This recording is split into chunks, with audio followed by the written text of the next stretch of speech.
Hello everyone, welcome to the class. In this video, we'll take up the next topic of the chapter, that is plastids. What are plastids?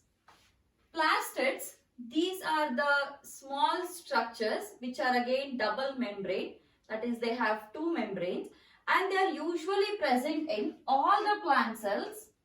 They are double membrane structures. Double membrane, and they are present in all plants and euglenoids. They are present in all the plants and the euglenoids. So what are these meant for? See, the plastids, they have two major functions. One is the storage.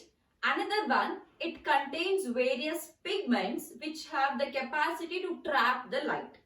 So, based on the function, that is, one is storage, another one is the presence of pigments which have got the capacity to trap the light. So, based on these two functions, the plastids have been divided into two groups. The first group is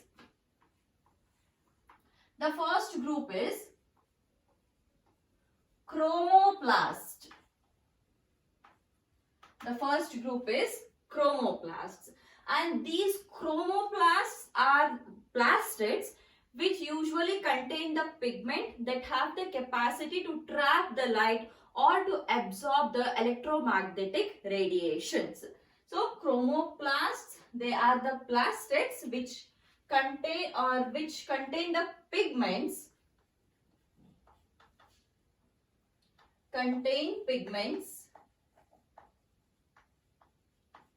to trap light,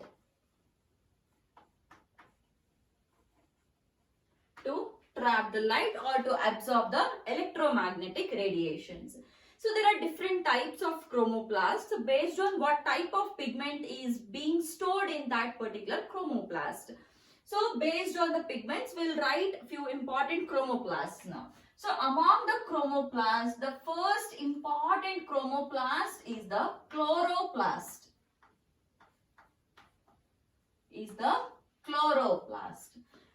Chloroplasts, they are generally called as green plastids.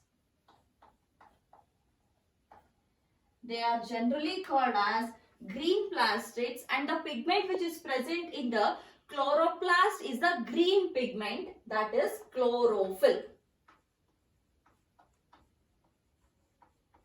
So what are chloroplasts? Chloroplasts are the double membrane structures, or you can write it as they are double membrane plastids which contain the green pigment, that is chlorophyll. It might be chlorophyll A, chlorophyll B, or whatever. Okay. So chlorophyll containing pigments are called as the chloroplast. Then next one, pheoplasts.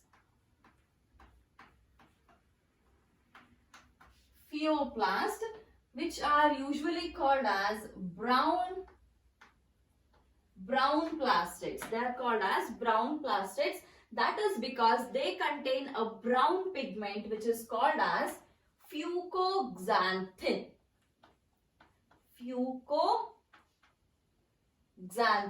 See, all the brown pigments are present in the pheoplasts only. If I am writing it as chlorophyll, it is not just chlorophyll.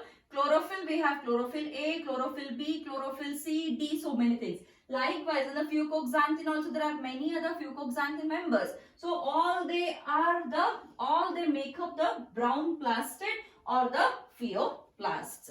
Similarly, next one, rhodoplasts.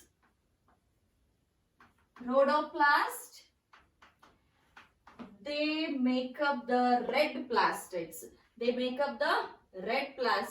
And the pigment which is present here is phycoerythrin.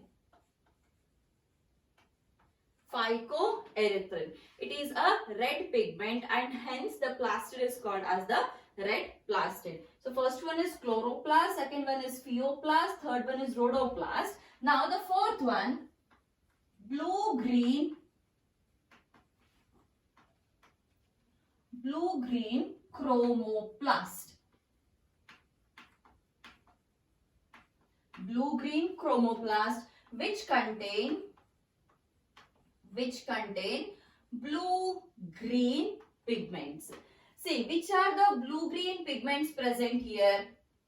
Phycocyanin. See, cyanin which gives blue, and for the green again we have chlorophyll in combination with the phycocyanin here. So phycocyanin for the blue and the chlorophyll for the green. So combination will give us a blue-green pigment. Okay. So along with the phycocyanin and the chlorophyll, you also get to see carotenoids. A few carotenoids will also be present. So these are the 4 chromoplasts. First one is chloroplast, pheoplast, rhodoplast, and the blue-green chromoplast. Chloroplast, green plastid. Pheoplast, it is a brown plastid. Rhodoplast, it is a red plastid. And blue-green chromoplast, they make up the blue-green plastids. So this is the first classification on the basis of the function. On the basis of the function, that is to store the pigments which can absorb the light. So second classification, which is mainly based on the function storage. So we'll now go through the second classification. The plastids which are used for the storage purpose are called as leucoplast. They are called as leucoplasts. Leucoplasts, plastids used for storage. Plastids used for the storage. Now, which are the types of the leucoplasts? Like we had seen chromoplasts and types of chromoplasts. Similarly, leucoplasts and the types of the leucoplasts. The first type of the leucoplast, it is amyloplast. Amyloplast, the one which stores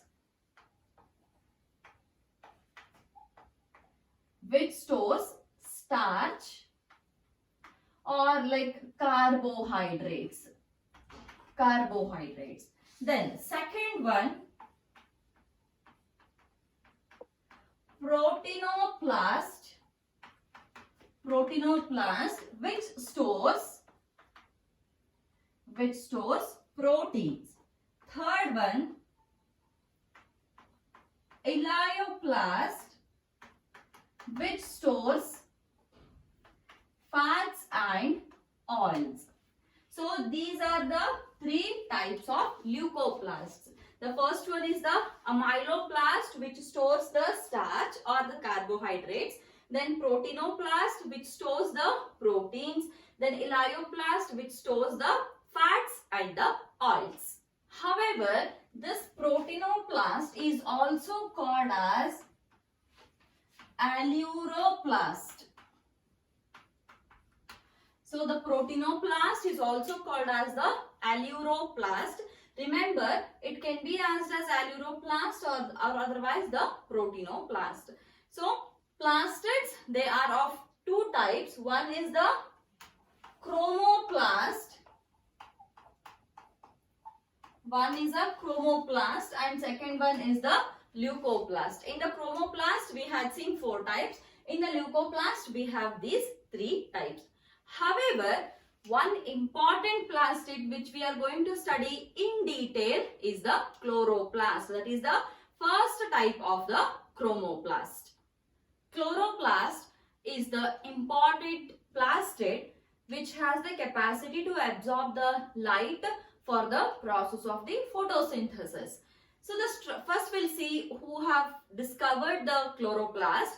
The chloroplast is discovered by a scientist named as Hugo von Mohl. He is the person who discovered or who first observed the chloroplast, and however number of chloroplasts in an organism differs from one organism to another organism. It is purely based on the type of a cell where it is present. And majorly we see the chloroplast in the mesophyll cells. In the mesophyll cells of leaves. Majorly we can see it in the mesophyll cells of the leaves. And however, number, as I said, it varies from one plant to the another plant, or one type of cell to another type of the cell. Now, moving on to the structure of the or shape of the chloroplast. The shape is usually, it is oval or lens shape. Oval or lens shape. And remember, this is also a double membrane structure, just like the mitochondria. So, let me draw the structure now. This is a oval or lens shaped structure, which is also having double membranes. This is the one which I have drawn. This is the inner membrane, and the one which I am drawing now, that is the outer membrane. So, two membranes. This is outer membrane and this is inner membrane. So, outer membrane and the inner membrane. Now, in between the outer membrane and inner membrane, there is some space, and this space is called as intermembrane space. Now, the space which is inside this inner membrane, this is intermembrane space, and this space which is present here, this is all called as the stroma. This is all the stroma. Now, in the stroma, what all is present? Inside the stroma, there are some the sac-like structures or disc-like structures which are called as, let me take one more color, disc-like structure which are called as thylakoids. This one component or this one disc-shaped structure is called as thylakoid.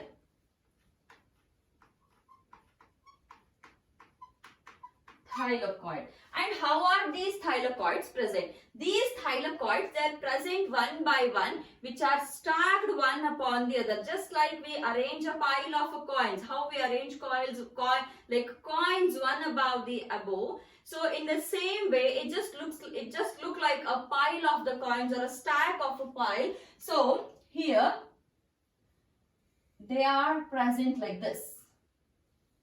This is how they are present.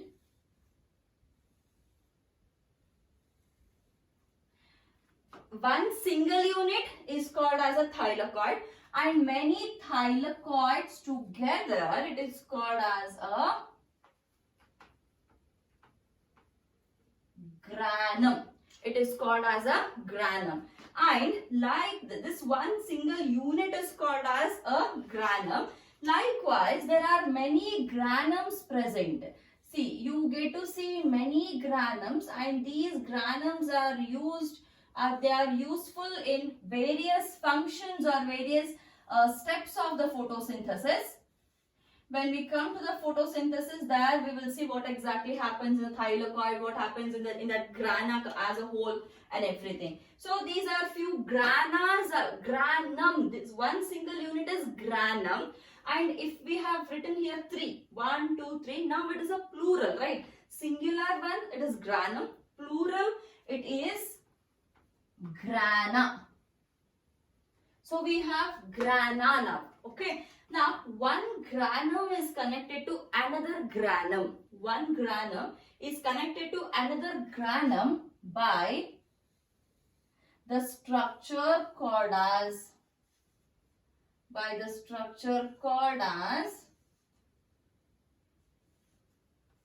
Let me first draw it. Just a second. Okay. By a structure called as stroma lamellae. This connection is called as stroma lamellae. This is called as stroma lamellae. This is the connectivity between one granum and another granum. Apart from this, what all is present? Apart from this, there are some, these are oil droplets. There are some oil droplets present, and like mitochondria, the chloroplast also has got its own DNA and its own ribosome. So there is one circular DNA present. So this is one circular DNA. This is DNA. And along with that, there are a couple of ribosomes present. So these are the ribosomes. And what type of ribosomes are present? The ribosomes which are present here are 70S. Remember, the chloroplast is present in a eukaryotic structure. Chloroplast is present only in the eukaryotes. It is not present in the prokaryotes. And eukaryotes has which type of ribosome? Eukaryotes have got 80S type of ribosome. But the chloroplast which is present in the eukaryote is having only 70S type of ribosome. So if they ask which is the type of ribosome or which is the cytoplasmic ribosome, then the cytoplasmic ribosome is 80S type. Which is the chloroplast ribosome? Chloroplast ribosome is 70S. They may confuse the question by asking it in such a way. The chloroplast ribosome of a eukaryotic cell is of what type? Remember, eukaryote will be having 80S, but the chloroplast of a eukaryote will be having the 70S. Similarly, the mitochondria of a eukaryote will be having the 70S, but the eukaryote cytoplasm will be having the 80S, whereas the mitochondrial cytoplasm will be having the 70S type of ribosome. So chloroplast and the mitochondria both have 70S type of ribosome, whereas eukaryotic cytoplasm, it has got 80S type of ribosome. Then DNA and the ribosome, they have their own DNA and ribosome. Why they have their own DNA and ribosome? That is because mitochondria and chloroplast are in need of a lot of enzymes. Okay, they are in need of a lot of enzyme because in mitochondria cellular respiration takes place, that is the synthesis of ATP, and in the chloroplast photosynthesis takes place, which are very huge processes. And these are two havoc processes or two huge processes running in a cell. So they require n number of enzymes, a heavy number of enzymes.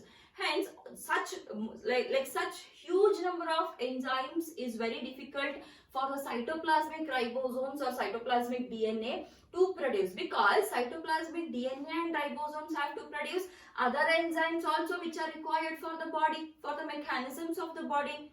So if it keeps on synthesizing the enzymes or the proteins required for this respiration and the photosynthesis, how about the other processes? It's very difficult to manage. Hence, the adaptation which the cell has made is the chloroplast and the mitochondria, they have got their own DNA and own ribosomes, so that without any hassle, without any problems or any delay, the chloroplast and the mitochondria can synthesize their own enzymes and own proteins. Okay. Now, along with these things, there are some more things which you also should be labeling here. That is the starch grain. Lipid droplet, we'll just write it as a small structure. We'll do one thing to differentiate. Oil droplet, or otherwise you can also label it as lipid droplet. Lipid droplet, and this is a starch grain. This is a starch grain. So this is a neat labeled diagram of the chloroplast, which is again a 5 marks question. So if they ask you for 5 marks, you're supposed to write what is chloroplast. Chloroplast is a double membrane structure, or chloroplast is a plastid with double membranes which help in the photosynthesis because it has the capacity to store the pigments, that is chlorophyll pigment. Okay, then they are usually present in the mesophyll cells of the plants, and the number of chlorophyll, so the number of chloroplasts from one cell to another cell, it differs. And what is the shape of the chloroplast? The shape of the chloroplast is usually disc shaped, lens shaped, or oval shaped. Then go with the structure, and whatever I've drawn here, just explain it in the form of the points. That is it. Okay. And coming to the function, one function of the chloroplast, that is the photosynthesis. The dark reaction, light reaction of the photosynthesis, everything is taking place in the chloroplast only. And since it is preparing the food, photosynthesis is mainly preparation of the glucose, right? And glucose is a food molecule. Since it is helpful, or it is involved in the preparation of the food, the chloroplast is called as kitchen of the cell. Mitochondria is called as powerhouse of the cell, and the chloroplast is called as the kitchen of the cell. That is because that is a place where the food is being prepared. Hence, it is called as the kitchen of the cell. So this completes the topic chloroplast. So in the next video, I'll take up the next topic of the chapter, that is the ribosomes. Thank you.